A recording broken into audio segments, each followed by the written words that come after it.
Então, eu sou Ronald Lírio Silva, descendente de italiano e também de português. Nasci em Vitória, no Espírito Santo. Meus pais chegaram a Brasília no ano de 59 e eu, com 5 anos, assisti à inauguração de Brasília, quando Brasília ainda era um cerrado e um barro vermelho, nada parecido com o que hoje está consolidado como projeto arquitetônico, né? Dava para ter um vislumbre, mas nada parecido com o concreto que hoje está lá. E, bom, eu cresci ali, né? Me desenvolvi ali em Brasília e tenho 68 anos, né? Conheci alguns países, praticamente todos da América do Sul e, bom, países europeus menos, mas Alto Paraíso, a Chapada dos Veadeiros, foi uma espécie assim de sedução mágica para mim. Por quê? Porque eu queria estabelecer um pouco de ponte entre as raízes e as asas. E Alto Paraíso tinha um apelo místico de ser a placa tectônica, provavelmente uma das maiores do planeta, e isso trazia o apelo de que esses cristais, essa placa de cristal, potencializaria tanto o melhor como o pior de nós mesmos, né? Você pode ir para o supra ou para o infra-humano com combustível, depende de onde você quer colocar o foco. Enfim. Ronald, seus pais vêm para Brasília por quê?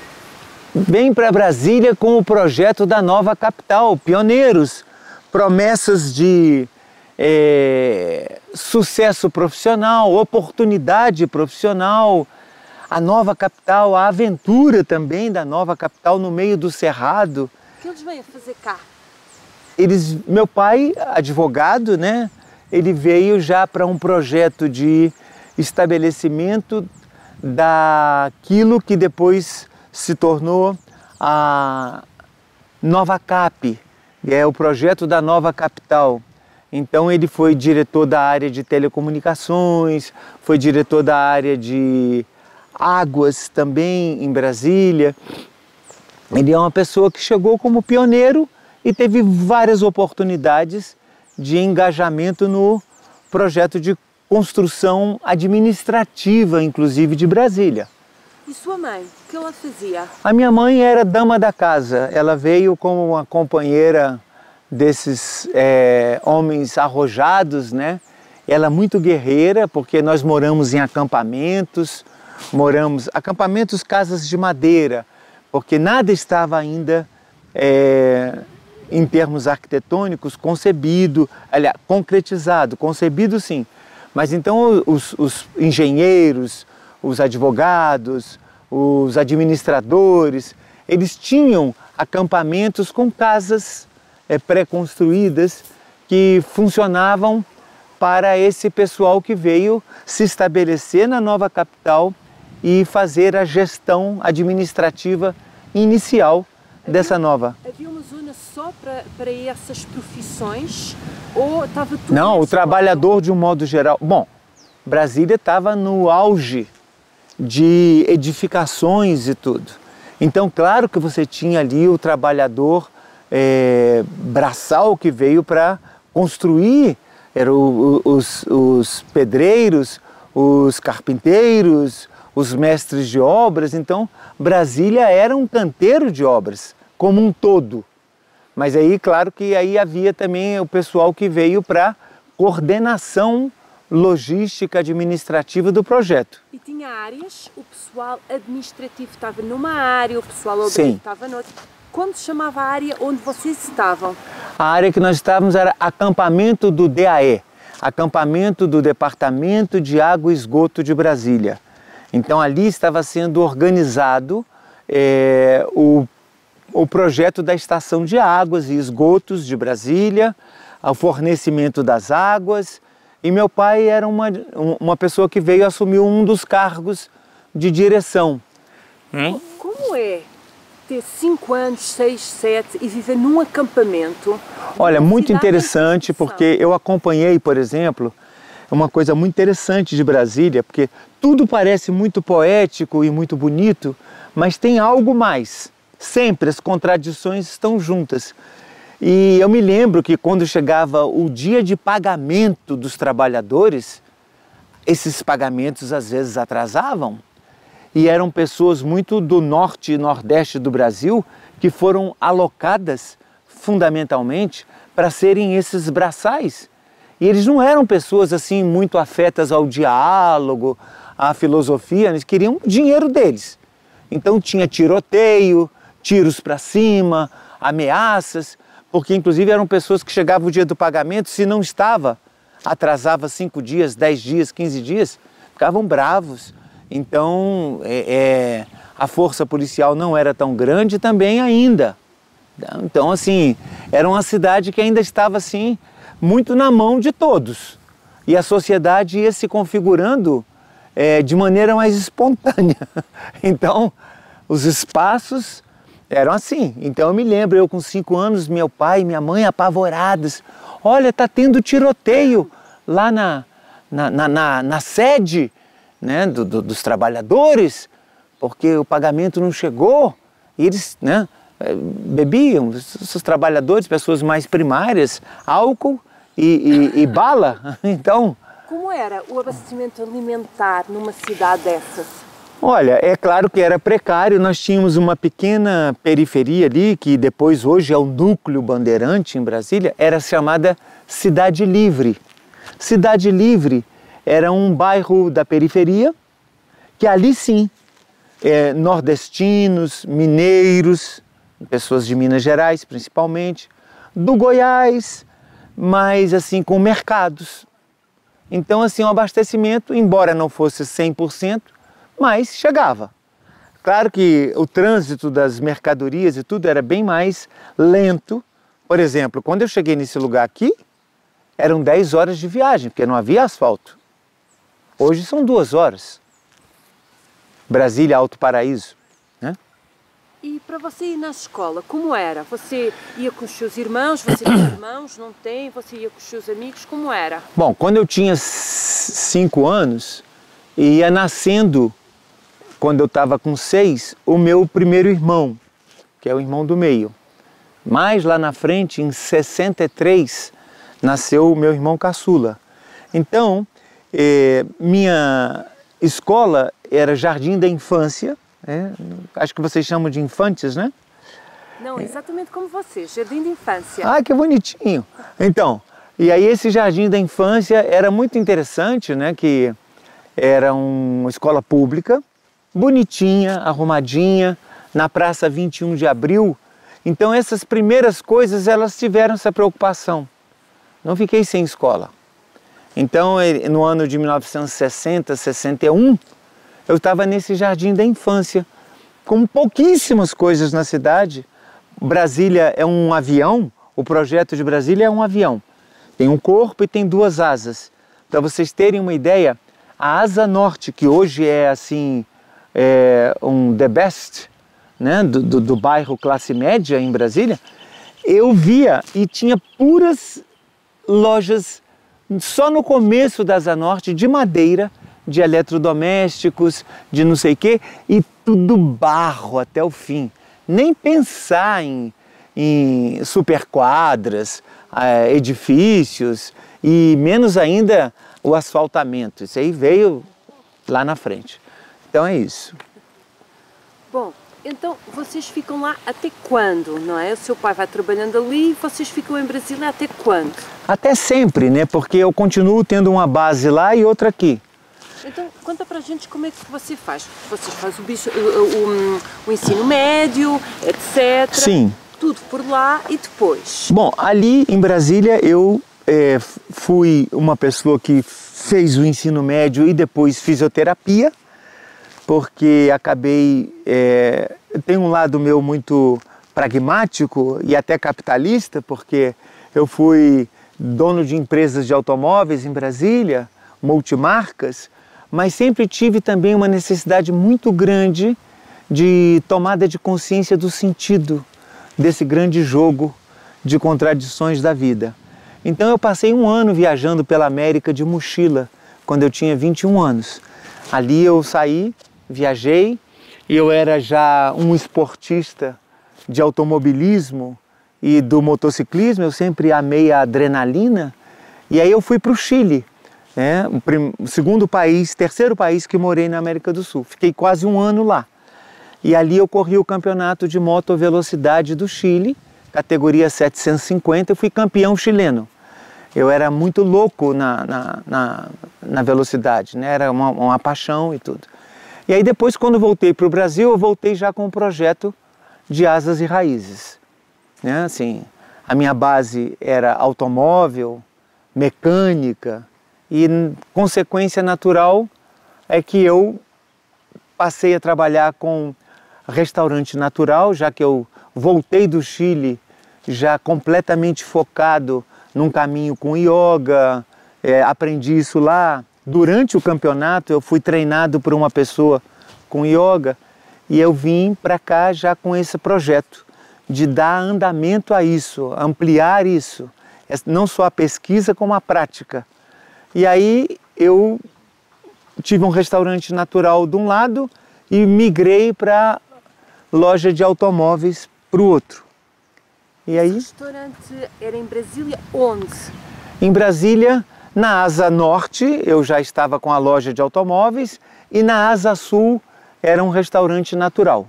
Quais eram as suas preocupações nesse restaurante de produtos naturais? O que é que você queria que esse restaurante fosse? Bem, eu hoje tenho 47 anos que sou vegetariano, no drogas, no álcool e yoga, né?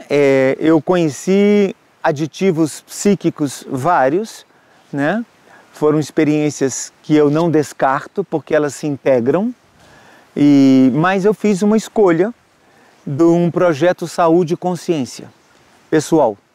Projeto Saúde e Consciência é muito realista, porque às vezes eu compartilho com pessoas que tomam caminhos um pouco fictícios, né? De que a mística da vida, a espiritualidade esteja divorciada da realidade objetiva, física, pragmática, material. Para mim, matéria é espírito condensado. E como é que isso cruza com o seu restaurante? Com a minha história antes é o seguinte... Com o seu restaurante em Brasília. Bom, o restaurante ele já era o receptáculo de um projeto que estava acontecendo com centros culturais e que eu já estava gerenciando em Brasília, com yoga, artes marciais, meditação, estudos de astrologia e dança, centros de cultura integral.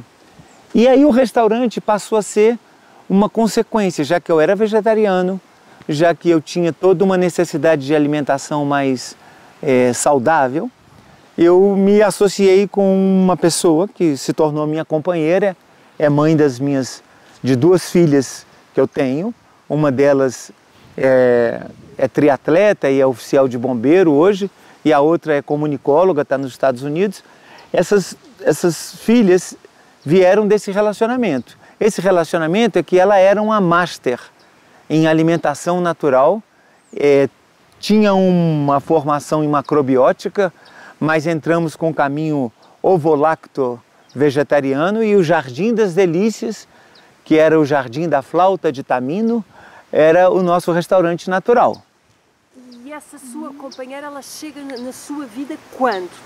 Ela chega como minha aluna de yoga. Onde? Cá? Em Brasília. Tudo em Brasília. Todo esse processo em Brasília. Aqui é um processo que vem depois já com as comunidades. E eu lá, com o meu centro cultural, fui receptáculo como um hotel de trânsito do projeto de comunidades rurais em Alto Paraíso. Então, como é que esse centro cultural, esse restaurante, passa depois para Alto Paraíso? O que é que uma coisa tem a ver com a outra? Ele passa assim, veja bem, nós tínhamos esse restaurante que era um polo até cult, Porque 1983, 84, e aí aqui havia começado em 81 o projeto Rumo ao Sol, que era um projeto de comunidades rurais que se estabeleceu numa fazenda de esperantistas, que é a Bona Espero, aqui em Alto Paraíso. Um casal belga, casal Úrsula e Giuseppe, eles abriram o espaço para que esse projeto Rumo ao Sol acontecesse após um encontro de comunidades rurais, que foi o 5º Encontro Nacional de Comunidades Rurais realizado na Bona Espero. 200 e tantas pessoas. Você esteve nesse encontro? Sim, estava nele, encontro, e aí dali surgiu o projeto Rumo ao Sol. As 200 e tantas pessoas foram embora, mas 60 ficaram para formatar na Fazenda Bona Espero o projeto Rumo ao Sol. Qual era o objetivo desse encontro que há em 81? Olha, era gestão de sustentabilidade, de comunidades autossustentáveis que plantariam, educariam, socializariam as vidas numa outra versão menos consumista, maquinista, materialista, como é o consenso geral das grandes comunidades, dos grandes centros, das grandes cidades. Então essas comunidades rurais, elas tinham uma coisa muito interessante, porque você tinha ali engenheiro agrônomo, médicos, odontólogos, artistas, enfim. Nacionais ou internacionais?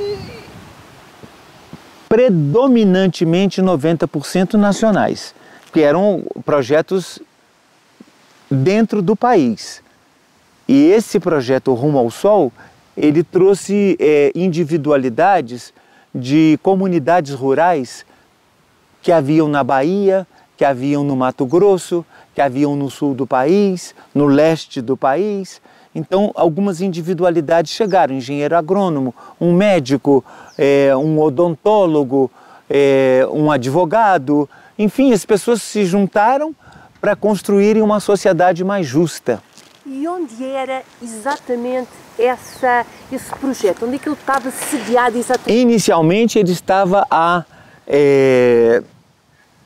22 quilômetros de Alto Paraíso, no sentido São Jorge, na Fazenda Bona Espero. Isso falando do projeto Rumo ao Sol, na Chapada dos Veadeiros, porque anteriormente já havíamos nos encontrado em Mauá, em Vale das Flores, no 4º ENCA, que é o 4º Encontro Nacional de Comunidades Rurais. Aqui teve o 5º, e esse 5º resultou num projeto interessantíssimo, que foi o projeto Rumo ao Sol. Esse encontro de comunidades rurais, o objetivo deles é uma vida mais sustentada. É uma vida mais justa, uma vida mais humanizada, sobretudo. No fundo, cada ser humano que estava ali, com visões de vida sempre diferenciadas, mas havia algo que unia esse grupo, a busca de uma experiência mais humanista, o perfil de um novo humanismo. Então, tudo o que estamos conversando poderia se resumir: projeto novo homem, projeto de um novo humanismo. Isso incluía as relações, porque isso é um pouco utópico. Na prática, os seres humanos viemos todos dotados de um personagem chamado ego. E esses egos, convivendo entre si, na grande utopia, eles acabam se arranhando também, né? Mas essa fricção, essa convivência, ela gerou um resultado muito interessante, que foi pequenas terras que vieram a ter plantio, projetos na linha de educação e na linha ambiental dentro de Alto Paraíso. Isso é um resultado, inclusive. Deixa eu fazer uma pergunta aqui sobre as questões da educação. Nessa altura, Paulo Freire está muito forte aqui no Brasil. Vocês têm cruzamento com ele?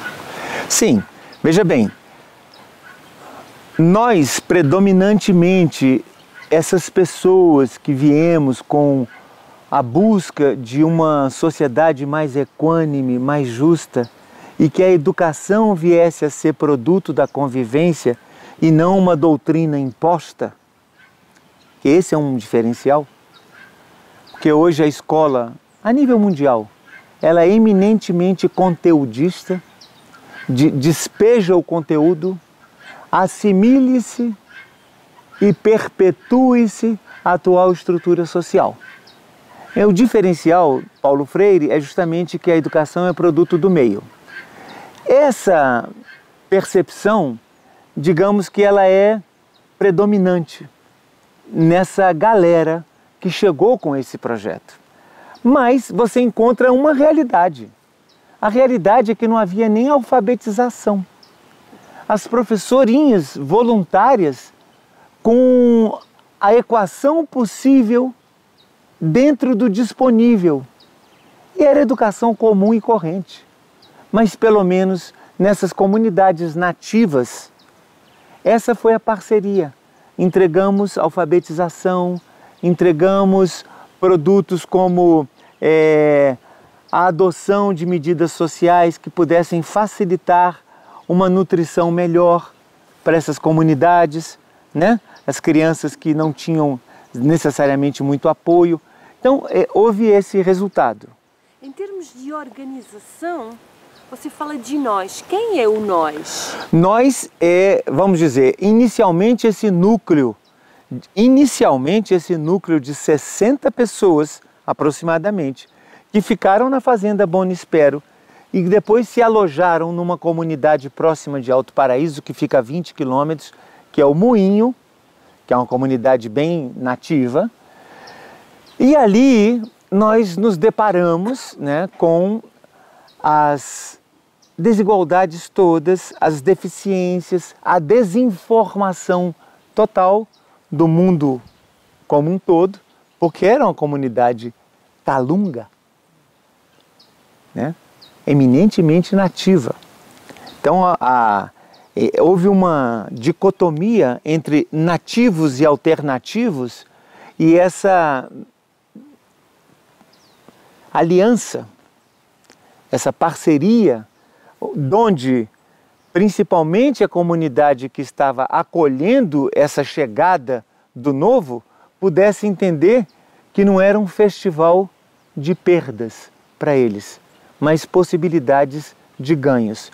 Bom, as contradições sempre entre ganhos e perdas, mas finalmente, como era uma comunidade, essa galera que chegou era uma turma bem intencionada realmente, que não estava querendo reproduzir o modelo social vigente. Então havia entrega, voluntariedade, amorosidade, isso ajudou muito.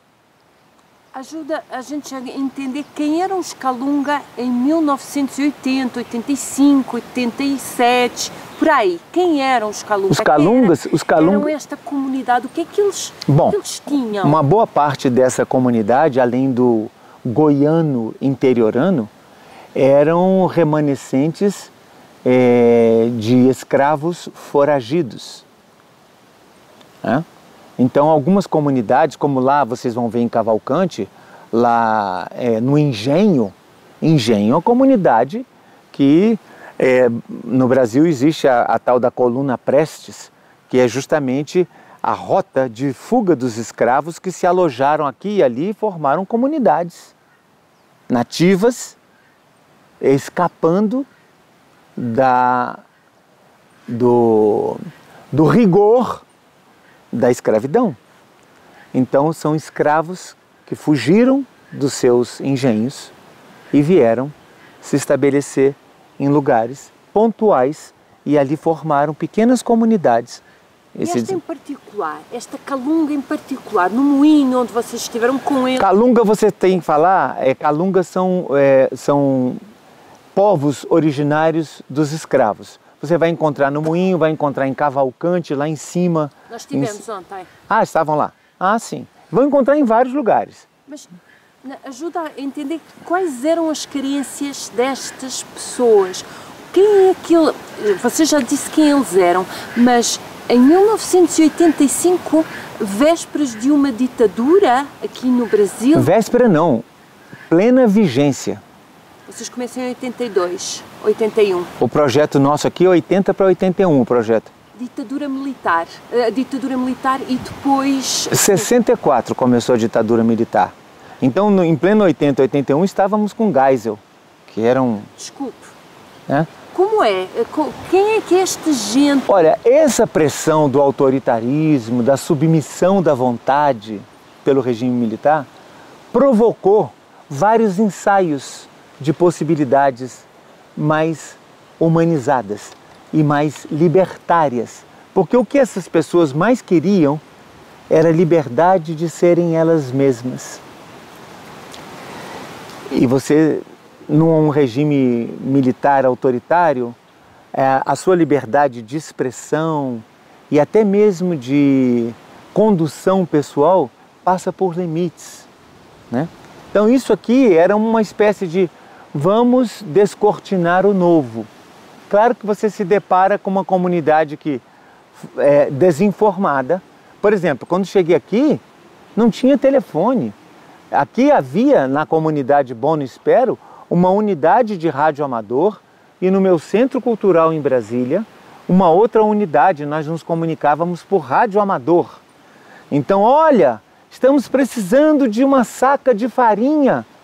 Estamos precisando, lá no projeto da Fazenda Bono Espero, inicialmente, 80, 81. Aí, olha, estamos precisando de farinha especial. Então eu botava numa pequena station wagon, sacas de farinha e vinha 10 horas e meia de viagem para trazer aqui. E não tinha. Depois, já em 85, aí surgiu um pequeno orelhão, que era um telefone público com moeda que fazia filas para as pessoas falarem, não tinha telefone. Então aqui era tudo muito precário, televisão, nada disso. E agora ajuda a entender a relação com a terra, não é? O que é que se semeava aqui? Quais eram as características desse território que ele é bem específico? Porque puxou tanta gente? É. A principal característica é que o paralelo 14 é tanto para místicos mais, vamos dizer, polarizados na experiência da espiritualidade, como também para pessoas de uma experiência entre cultura humana e cultura espiritual. Esse denominador trouxe para cá porque aqui é considerado em todos os níveis, tanto por aqui nesse lugar, você tem aproximadamente umas 20 religiões diferentes, em comunidades diferentes por aqui. Você tem o budismo Zen, tem o budismo tibetano, tem o budismo chinês, tem a comunidade de Hare Krishna, você tem aí o centro espírita Paulo de Tarso, você tem o Vale do Amanhecer, que é um polo do espiritismo. Desde essa altura, desde 80? Foi se formando, claro, porque vieram grupos diferentes se estabelecer no lugar que era a Terra Prometida. O Planalto Central era o perfil de um novo humanismo, era o projeto que estava sonhado por Dom Bosco. Dom Bosco sonhou Brasília como a capital da nova era. Então, isso em termos de Brasília. E aqui na Chapada, essa placa tectônica, essa altura de 1.200 metros, aqui, essa região, ela é considerada um polo místico, onde se organizará uma nova civilização. E em termos de agricultura? Em termos de agricultura, sempre foi um polo de agricultura tanto alternativa, né? Pequenos agricultores, agricultura familiar, como também você tem aqui os fazendeiros do agro. Mas nessa altura, em 80, o que se semeava aqui? O que é que esta comunidade de Moinho e etc. semeavam aqui? Do que é que eles comiam? Olha, soja com certeza, né? A soja sim. E também a Chapada dos Veadeiros, ela tem um histórico muito interessante que era o garimpo, a extração de cristais. Esse era um polo econômico importantíssimo. E fora disso, a cultura do gado e da soja. Que já nessa altura era monocultura? Sim, porque a soja transgênica, a soja industrializada ainda não. Isso é dos últimos 20 anos. Isso foi uma coisa que degradou efetivamente a Chapada dos Veadeiros. Mas assim, que foi o agronegócio potencializado a 1000, sem qualquer estudo equilibrado de como fazer, tanto que a soja transgênica, um monte de coisas realmente que são refutáveis por nós todos aqui e que inclusive nem respeitam necessariamente as áreas de plantio, elas chegam perto da rodovia, elas têm pulverizações completamente inadequadas, que causam doenças nas comunidades ribeirinhas, que são as comunidades de agricultores, que trabalham para os grandes fazendeiros, são penalizados com agrotóxico, com tudo isso, pulverizado. Então, isso aí em São João da Aliança principalmente. Ali é uma barra mais pesada. Agora, ao mesmo tempo que tudo isso que estamos falando acontecem também o levante dos ambientalistas. Conta pra gente como é que isso acontece. Isso acontece na década de 90 já ou começa logo em 80? O quê? As organizações? Sim. Não, elas já vêm depois de 90. Então, áreas de preservação, aqui tinha a WWF, né? Depois uma participação discreta da International Conservation, mas essas ONGs que estiveram presentes aqui, elas estiveram trabalhando no sentido de formatar um projeto que pudesse preservar o meio ambiente. Então conta pra gente como é que essas ONGs, elas chegam e se cruzam ou não com o seu projeto, com o vosso projeto que tinha começado lá em 80.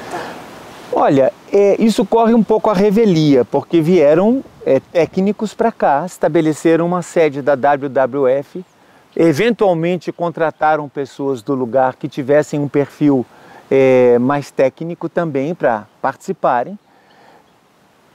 Perfil também de militância, porque precisava conscientizar a comunidade de que isso tudo era para o bem geral, né? E aí a comunidade começa a acolher essa ONG como algo que realmente é de proteção.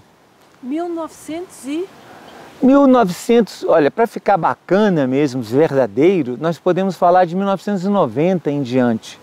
Mas vocês já vinham desde... Desde 80, não, mas ali era uma coisa completamente crua. Nem sequer o acesso era fácil, né? Muito depois veio até asfalto para acesso a esse lugar. A cidade de Alto Paraíso era um povoadozinho incipiente, em preto e branco. Não tinha absolutamente nada, nada mesmo. Era uma pequena base dos agricultores, dos fazendeiros. É um povoadozinho que servia como base. Ah, então quando você diz que chegam em Brasília, não chegam aqui? Chegam quem? As ONGs. Não, chegam aqui, em 90. Em 90 chegam aqui. A WWF chegou aqui nessa época, 1990, 88, 89 e 90. Aí estava. Durante esse período, todos os anos se faz o tal encontro das culturas que você falou, que começou em 80... Começou lá atrás, Sim. Todos os anos, ao longo deste período de 80, 90, todos os anos acontece este em alguma parte do Brasil, em alguma parte do Brasil. Ele não é no mesmo lugar. Okay. Não, agora Chapada Diamantina, na Bahia, aconteceu há um ano atrás. não sei onde está sendo gestado esse ano, mas o Encontro Nacional de Comunidades Rurais se tornou uma instituição e ela é migratória. E vocês entraram, vocês que começaram aqui esta organização em 80, vocês entraram na organização de outros encontros? Nós participamos do quarto encontro em Mauá, quinto encontro aqui, e daqui isso já não estava mais vinculado ao encontro de comunidades rurais. Eram pessoas com propostas que se juntaram num projeto chamado Rumo ao Sol. E esse Rumo ao Sol nunca mais se cruzou com o encontro das comunidades rurais? Olha, desculpa, teu nome mesmo? Susana. Susana. Uma coisa que vale a pena, já que você está nessa pesquisa, você entra depois, www, Rumo ao Sol, a Saga do Paraíso.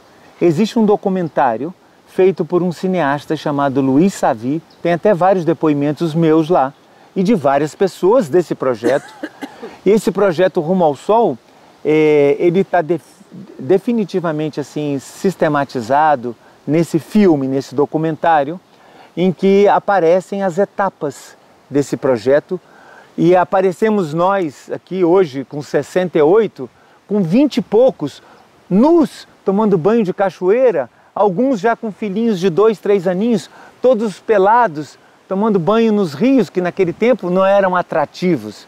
Era mata e riachos e tudo. Isso até gerou alguns choques culturais, porque quando acontecia de pessoas da comunidade verem essas famílias com seus filhos nus, indo tomar banho de rio, isso chocava. É um choque cultural muito grande, né? Muito grande. Então, aí precisamos de um ajustamento de conduta. Tipo assim, olha, tomar banho nu de cachoeira não pode ser na presença dos nativos. Isso é um choque cultural que cria uma rejeição e uma hostilidade não bom. Então tivemos várias danças para dançarmos juntos nesse harmonia entre o amor e a liberdade. Amizade entre o amor e a liberdade. Bom, né? Então e agora me conta, a partir da década de 90 até hoje, o que é que acontece aqui na sua vida? Bom, eu em Brasília tinha um centro cultural com multidisciplinar, né? Dança, jazz, artes marciais, capoeira, yoga, astrologia. Aí a Úrsula e o Giuseppe colocaram aulas de Esperanto lá no meu centro cultural, porque aí era uma ponte, e lá eu tinha a base urbana desse projeto, porque eu servia como uma pessoa que hospedava no meu salão imenso lá de yoga. Vinham pessoas de São Paulo, do Rio, da Bahia, do Rio Grande do Sul, e elas sabiam que elas tinham que dormir para pegar um ônibus e que iam viajar 12, 13 horas de ônibus e viessem de carro, 10 horas de carro. Então, assim, eu era um hotel de trânsito. Eu me lembro das pessoas, às vezes, com crianças pequenininhas, hoje estão aqui, inclusive, né? Essas crianças e esses pais. E eles dormiam e eu tinha que levantá-los 6 horas da manhã, porque eu dava aula para grupos que chegavam para fazer aula de ginástica, de yoga. Então, era um centro cultural. Mas, assim, o salão com os colchonetes, com tudo, era uma espécie de acampamento dessa galera. E aí, esse pessoal veio se organizando, passo a passo, passo a passo. A minha história em Brasília foi montar restaurante natural. Lá na frente eu precisei de uma força econômica maior, porque eu já ia com 4 filhos. Quando tudo começou eu não tinha filho nenhum, solteiro. E aí a coisa foi andando, eu tinha já filhos. E aí eu precisava de dinheiro. E aí, como eu tinha todo esse background na mecânica, no automobilismo, eu montei loja de carros, multimarcas. Vamos vender carros e fui construindo. E sempre aqui, sempre aqui, sempre aqui. Aí, há 12 anos atrás, eu vim para um projeto de uma ecotour, de uma bike tour e de uma hospedagem chamada Ecologia Humana. Então, eu me estabeleci aqui como um pequeno empresário. Aqui em Alto Paraíso? Aqui, eu tenho os meus chalés aqui, e era uma ecotour e uma bike tour, porque eu organizava pedais aos atrativos e tudo, e ia junto com as pessoas. E naturalmente eu tinha os jipes 4x4 para fazer os passeios aqui. Cada um foi se juntando. Algumas pessoas montaram um restaurante, outras pessoas montaram loja, com artesanatos, com conveniências. Então essa comunidade, ela se tornou autossustentável, mas não necessariamente plantando e colhendo, se ajustando socialmente. E dentro desse projeto que você foi fazendo crescer, me ajuda a entender qual a relação, ou se há relação, com as reservas da biosfera. Não, isso é muito posterior. A organização de visão da integração socioeconômica com o meio ambiente, isso é algo até que eu posso chamar de novo. Porque até o momento, tudo que aconteceu foram polarizações. A proposta de desenvolvimento e a proposta de preservação.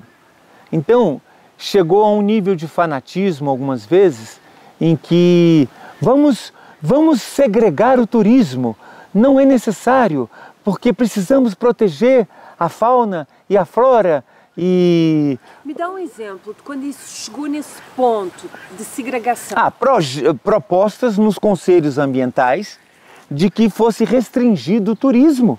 2014, 2015, 2016, 2017. Como o povo reagiu a isso? O povo, de uma certa maneira, ele é um pouco carona. Sabe o que é carona? Porque o que acontece é que aí já está predominando um pessoal com mais formação acadêmica e com mais história social e que vem já com uma visão que é, por exemplo, o agronegócio é um polo, a preservação do meio ambiente é um outro polo. Mas esse agronegócio sempre esteve aqui, não é? Sempre esteve aí, sim, mas aí essas coisas elas crescem, né? Elas crescem e vão tomando um volume, às vezes, muito desproporcional. Você acha que isso aconteceu exatamente quando? Nos últimos 20 anos, isso cresceu muito com as plantações de soja na beira da estrada. Isso aqui tudo era um cerrado maravilhoso e a gente foi vendo ano após ano a devastação radical de todo o cerrado, principalmente de pessoas do sul chegando aqui e pagando a preço muito módico essas terras e soja, e isso encontra uma certa proteção, entre aspas, de quê? Do poder estabelecido, porque esses financiaram vereadores, financiaram os legisladores que, de uma certa maneira, blindavam todas os abusos e os absurdos de devastação ambiental. Isso existiu. Agora, em se tratando de turismo, em se tratando de projetos que envolvam a educação ambiental interagindo com o turismo, com a visitação aos lugares, com a ampliação de visitação aos lugares, algumas alas mais fanáticas ambientalistas se opunham. E opunham ao agronegócio, opunham ao turismo? Não, aí a oposição era uma oposição à densificação da frequência de pessoas à natureza, né? Ou seja, então houve isso, e isso atrapalhou bastante, inclusive, a que nós pudéssemos nos organizar no sentido de que essa preservação ambiental estivesse dançando, interagindo com os interesses econômicos também. Você alguma vez pertenceu a alguma prefeitura, alguma associação local de desenvolvimento turístico, alguma coisa do estilo ou nada? Sim, veja, como a Associação do Turismo, sim. Então eu participei sempre dessas abordagens, né, de como vamos interagir o turismo com o meio ambiente. até aí, nesse nível. O agro não, eu nunca participei de nada parecido. Participei de reuniões as áreas de proteção ambiental, as APAs, as associações de proteção ambiental. Então, isso sim, eu participei de reuniões e ali haviam os ajustes, porque por votos algumas coisas se decidem. Então, ali funcionou. Quando você pertenceu a isso? Eu estive acompanhando isso nos anos de 2012 até agora, recente, antes da pandemia, acompanhando, participando das reuniões e tudo. Quais eram as principais tensões dessas reuniões? As principais tensões é que uma ala achava inviável o turismo de forma intensa, porque isso iria agredir o meio ambiente. Isso tem alguma coisa a ver com ideologia política? Não. Você consegue colar isso a alguma ala? Não, até que não. Aí entra mais uma questão de um excessivo amor, mas é um amor que eu percebo unilateral. Vamos proteger a flora, vamos proteger a fauna, vamos proteger os rios, mas também pouco acolhimento com a figura humana, que é altamente participativa de todo esse quadro. Então, essa interação, e aí eu acredito que esse projeto, que você chama de biosfera, porque ela integra o homem com a natureza, o homem é parte. Não se trata de proteger a árvore, o passarinho, o mundo animal meramente, mas sim a criação como um todo, a manifestação da vida sobre o planeta como um todo. Então eu sou mais solidário com propostas assim, porque eu sempre acredito que tenha que haver amor entre a liberdade e o amor, amizade. Amor com respeito à liberdade e liberdade com respeito ao amor. Amizade entre os dois. Porque se esse assunto da liberdade, ele avança sem contraponto, ele é um disparo no vazio. E também o amor como uma espécie de proteção amedrontada, cheia de terror com a destruição da natureza, isso é um buraco negro também. Que outras tensões havia nessas reuniões que você participou até a pandemia? Bom, aí já entra o agronegócio. A principal tensão era daí. O agronegócio querendo se apropriar e querendo ameaçar as margens dos rios, com plantio, com tudo, e aí entra o meio ambiente, aí entram os órgãos de meio ambiente restringindo, legislando, fiscalizando, aí passa a ter o papel do IBAMA, passa a ter o papel dos órgãos ambientais, também limitando esse avanço sem limites de um interesse que é altamente tendencioso, né? Se você pudesse dizer duas grandes diferenças na paisagem entre 1981 e 2024, que grandes duas, três diferenças você conseguiu identificar aqui no território? Tá bem. Vou colocar diferenças geológicas, tá? Bom, a devastação do Cerrado radical nesse trecho dessa rota mágica que era o caminho para a Chapada dos Veadeiros. Hoje isso está devastado por plantações predominantemente de soja, né? Brasília, Alto Paraíso. Brasília, Alto Paraíso, sobretudo quando começa ali de São Gabriel e São João da Aliança até Alto Paraíso. Isso nada existia. Você viajava, era uma estrada mágica, com um cerrado virgem. Isso está devastado, 90% de toda. Isso é uma coisa nova. Isso é uma coisa de 25 anos para cá, com uma aceleração muito rápida. Para falar a verdade, chega a ter um contraste visual muito acentuado até nos últimos 15 anos, que era mais light. E aí fez assim, vertical a devastação. Esse é um ponto. Socialmente o que acontece? Nós temos aqui hoje o quê? Nós temos aqui um polo turístico, existe um pequeno conflito ainda de solução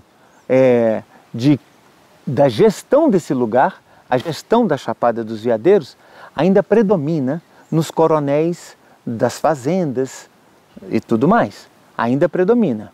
No entanto, essa não é a realidade, porque se tornou um polo turístico de grande envergadura. Isso aí é algo que está completamente caracterizado. São mais de 200 atrativos, um crescimento exponencial da estrutura de hospedagem gastronômica e inclusive as empresas de apoio ao turismo, com guias, com operadoras, com tantos instrumentos para darem continuidade a esse trabalho. O que aconteceu? Com o surgimento dessa informação toda, nós temos algumas consequências, né? O acúmulo de tudo isso aqui gerou uma baixa na estrutura social, porque essas crianças, até mesmo crianças, filhas dessas pessoas que viemos para cá com propostas de uma nova sociedade, elas estão padecendo de um processo de drogas, de um processo de organização social um pouco caótica, né? Por quê? Porque a informação chegou e com essa informação chegou a cultura. E com a cultura chegou a música, as tendências sociais, as tendências de convivência de todas as versões, a liberdade de expressão em todas as versões. E claro que isso aí é muito interessante, sempre e quando pudesse haver um equilíbrio dinâmico, né? E se isso não é possível sequer nos ambientes onde a cultura está mais difundida, aqui é cheia de contrastes. Então a liberdade para algumas pessoas aqui é a barbárie. A liberdade para outros aqui é uma liberdade de gênero, é uma liberdade de uso de determinadas substâncias que podem estar liberadas, é uma liberdade social que implica o exercício de não mais submissão da mulher pelo machismo. Tudo que nós estamos vivendo a nível mundial, num micro-universo como esse, passa por muitas contradições e passa por muitas fricções, porque você não tem aqui um lugar que possa oferecer, por exemplo, para essas crianças que estão se desenvolvendo, você não tem como oferecer para elas uma perspectiva.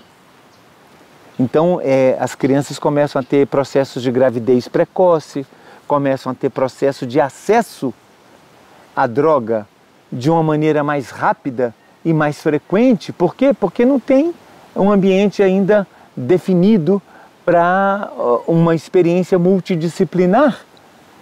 E existem pessoas, existem organizações, e aí eu trabalho com os adolescentes, trabalho com os jovens, oferecendo robótica, oferecendo empreendedorismo, oferecendo respiração em movimento, oferecendo turismo aventura, enfim, oferecendo medicina para a mulher, né? Então já temos aí uma equipe multidisciplinar voluntária organizando-se para prestar serviços nas escolas, nos educandários, para assistência ao adolescente e ao jovem. Você também falou de uma questão geológica. Bom, a parte de erosão, né? Há várias áreas que você pode considerar assim antes preservadas em processo de erosão. Aqui mesmo na comunidade nossa, alguns condomínios, alguns ambientes que se organizaram para serem loteamentos, condomínios, estão altamente comprometidos com erosão.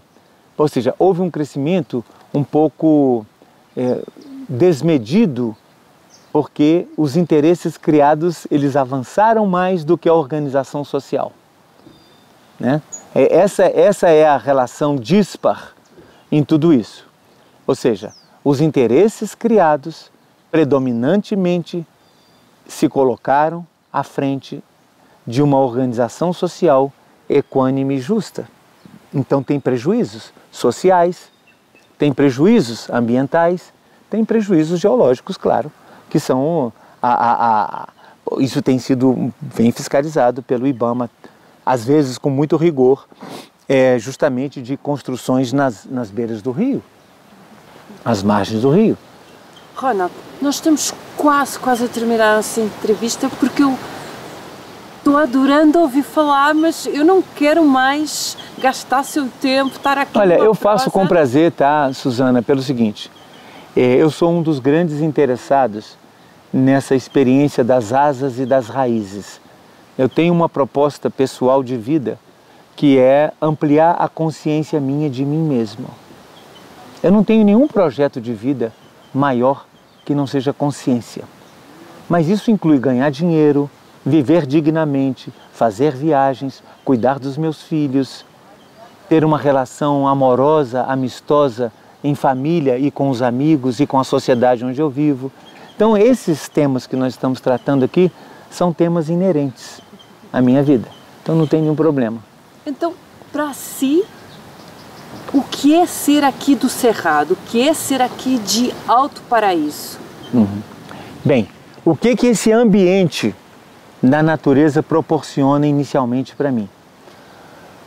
Bom, aqui a principal aposta como ser social é a confiança na simplicidade. A vida pode ser mais simples. Eu posso vivenciar a experiência da vida vivida na minha própria vida sem tanto substrato consumista. Isso é um ponto. O ambiente da natureza, e que eu sou apaixonado, eu frequentemente estou em trilhas e em caminhos, é o ambiente de percepção pessoal, a introvisão. Esse ambiente, só o fato de caminhar sem nenhuma proposta ritualística, litúrgica, de espiritualidade. Eu tenho um trabalho de 45 anos com yoga e inclusive nos últimos 20 anos com a meditação zen. Mas sou muito pragmático, sabe assim, eu sinto que, como eu te disse, matéria é espírito condensado e espírito é matéria sutilizada. Não há ruptura. Então eu gosto de viver a vida com todos os recursos que a vida pode oferecer, sem nenhuma negação. E por que aqui no Cerrado? Porque eu realmente prefiro não estar nos grandes centros, porque ali a quantidade de contradições é bem maior. O rush, a quantidade de densidade na comunidade dos grandes centros é bem maior. Aqui eu posso conviver com pessoas que pensam e sentem a vida mais simples. Aqui eu tenho uma certa irmandade filosófica, não vou nem dizer espiritual. Até existe, eventualmente, uma afinidade espiritual com A, B, C pessoas. Não, é mais filosófica. A vida pode ser mais simples e a vida em comunhão com a natureza. Isso sim é um apelo muito grande, né? Quer dizer, eu hoje estou mudando a minha dinâmica, que era passar 20, 22 dias aqui e uma semana em Brasília.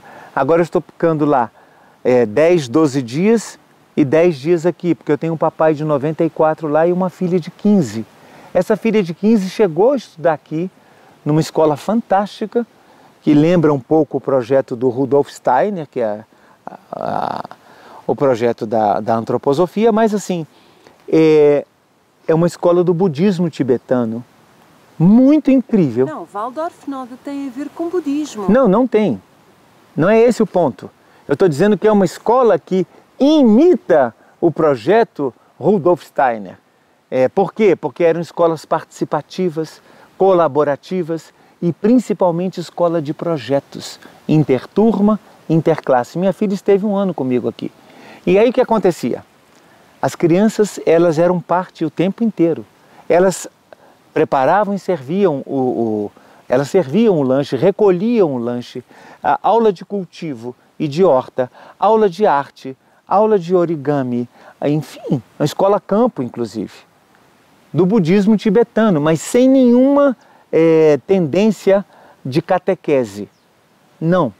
Então eu me coloquei como voluntário e trabalhei com crianças durante 4 anos ali, de 3ª ao 9ª série do fundamental, fazendo o quê? Dando respiração em movimento, consciência corporal, integração postural. Meu trabalho é corporeidade, eu sou muito ligado com o corpo. Então eu dava isso. E aí foi fantástico, muito bonito o trabalho, né? Isso cria uma perspectiva nova. Claro que uma sociedade com muita deficiência de apoios fundamentais para que isso prospere, na pandemia quebrou o projeto, né?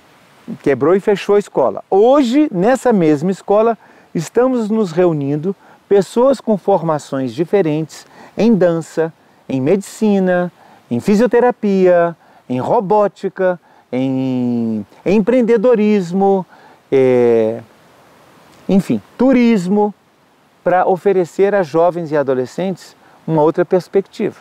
Então nós estamos nos organizando lá como equipe para entregarmos essas ferramentas nas escolas onde está acontecendo um nível de drogadição elevado e principalmente de dissociação social. Não é só a droga, é a questão de ruptura com o projeto social. Bom, isso está acontecendo a nível mundial. Eu vejo minha filha olhando para a vida. Outro dia eu cheguei para ela e falei, filha, eu estou com 68 anos e eu tenho uma vida atlética e tudo, para mim, mas tem um resultado indireto para isso, que é você com 15, quando você estiver ali com 21 e tudo, eu vou estar com os meus 80, com os meus 70 e poucos, mas eu estar inteiro para poder compartilhar a vida com você, começando a sua vida com a formação que você escolher. Ela falou, se houver mundo, né, pai? Então tem isso. A minha geração olhava e, a despeito de todas as contradições sociais, ideológicas, tinha algo grande por que lutar. Hoje existe uma descrença. Hoje existe um resultado acentuadíssimo de desumanização. Na verdade, eu chamaria isso de empobrecimento do amor. Sem nenhum apelo dramático, apenas uma resultante de que o individualismo chegou a um nível tão potente e a descrença na sociedade organizada chegou a um nível tão acentuado que eu converso muito com jovens. A descrença é uma espécie de denominador. Eles não olham para um futuro como parte desse futuro, construindo esse futuro. Um ceticismo muito grande em toda a sociedade organizada.